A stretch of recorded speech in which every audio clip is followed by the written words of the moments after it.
Bismillahirrahmanirrahim. Alhamdulillahi Rabbil Alamin. Wassalatu wassalamu ala ashrafil mursalin wa ala alihi wa sahbihi ajma'in. Amma ba'du. Fassalamualaikum warahmatullahi wabarakatuh. Ang pag-aayuno sa araw ng Ashura, ikasampung araw ng Al-Muharram, isa sa mga binanggit ng Propeta Muhammad sallallahu alaihi wasallam na gantimpala dito ay ang pagpapatawad ng Allah subhanahu wa ta'ala sa atin sa mga kasalanan nating nagawa sa loob ng lumipas na isang taon.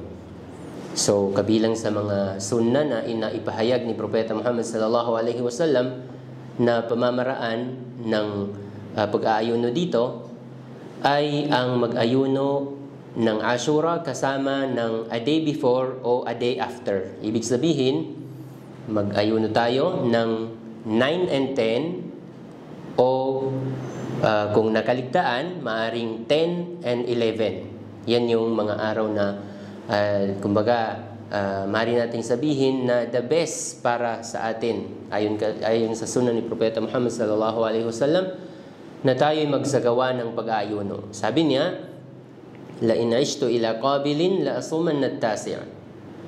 So dahil diyan, si Propeta Muhammad sallallahu alaihi wasallam, marami siyang mga naipahayag sa atin na mga paraan upang tayo'y mapatawad sa ating mga pagkakasala sa mga lumipas at sa minsan katulad ng Yawm Arafah, pati yung susunod na isang taon ay kasali sa patatawarin sa atin ng Allah subhanahu wa ta'ala ng ating mga kasalanan.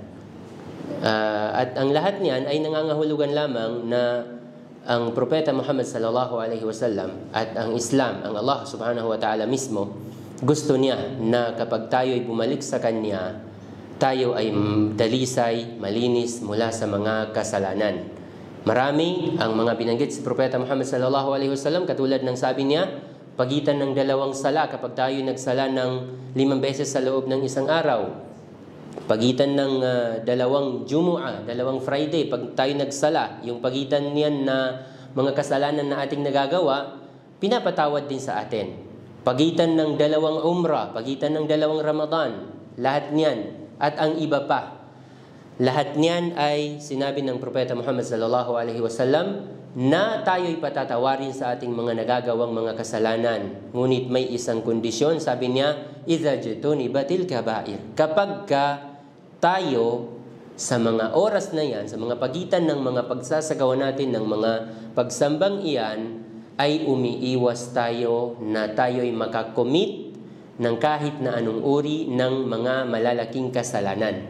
Okay? Yan ang tatandaan natin. At siyempre, huwag din natin kakalimutan na hindi nangangahulugan na ang mga bagay na yan na binanggit ng Propeta Muhammad sallallahu alaihi wasallam na dahilan na tayo ipatawarin sa ating mga kasalanan, hindi yan nangangahulugan na libre na tayo. Kumbaga, gawin na natin kung ano man ang gusto natin gawing kasalanan dahil hindi yun ang kahulugan.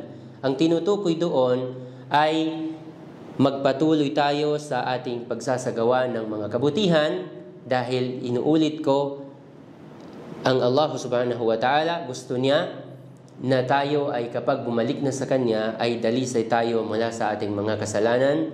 Wallahu ta'ala a'la wa a'lam wa sallallahu wa sallam wa barak ala abdihi wa rasulihi nabiyina Muhammadin wa ala alihi wa sahbihi ajma'in. Wassalamu alaikum wa rahmatullahi wa barakatuh.